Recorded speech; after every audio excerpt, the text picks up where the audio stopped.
Hi guys, I'm Sarah. I'm PLAYHOOD designer and founder, and I'm also an illustrator.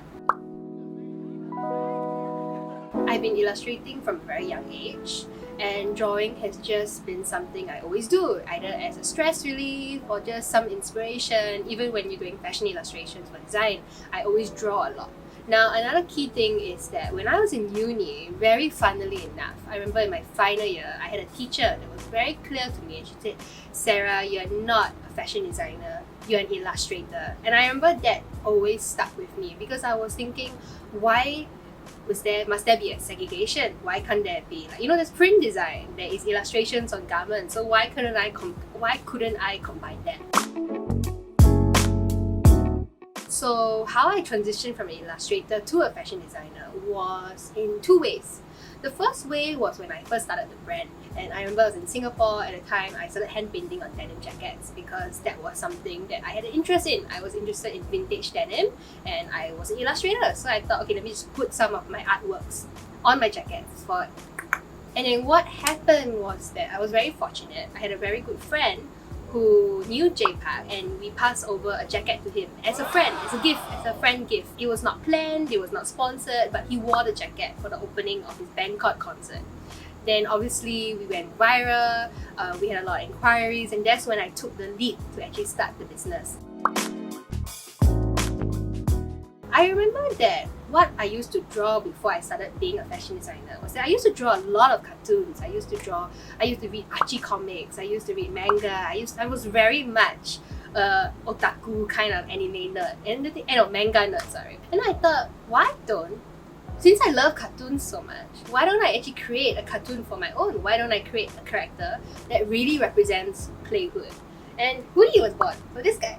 And we had two more characters, which is Sunny and Kiki. So I used those illustrations to convey that message directly to my customers. It's almost like a symbol, you know what I mean? When you wear Hoodie, you represent that character.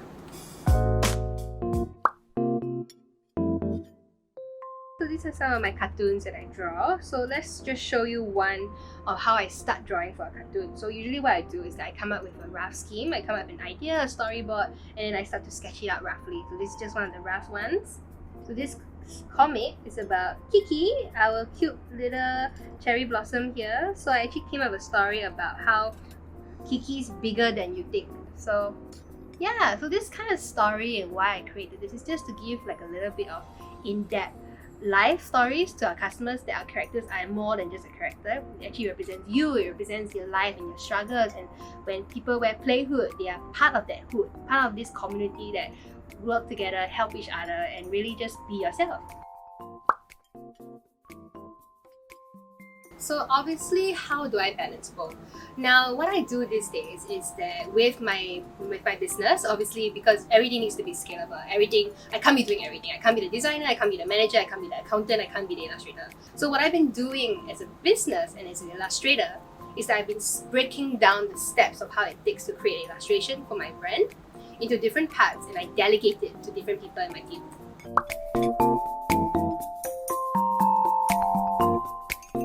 How to transition? Now, obviously, I'm going to give you a very realistic thing to think about. Financially, how do you transit? I recommend that you jump with skills that can aid you in your current job, or aid you in getting that financial steps or job goals that you want. So for me, when I jump into being an illustrator to fashion designer and back, so I jump back and forth. I was illustrator, then fashion designer, then illustrator. Both with a clear goal of bringing my brand higher, getting that financial goal, getting that message goal, you know what I mean? So you have to do it with very clear intentions of why, how, and why is it going to help you, how are you going to do it, and what's the outcome.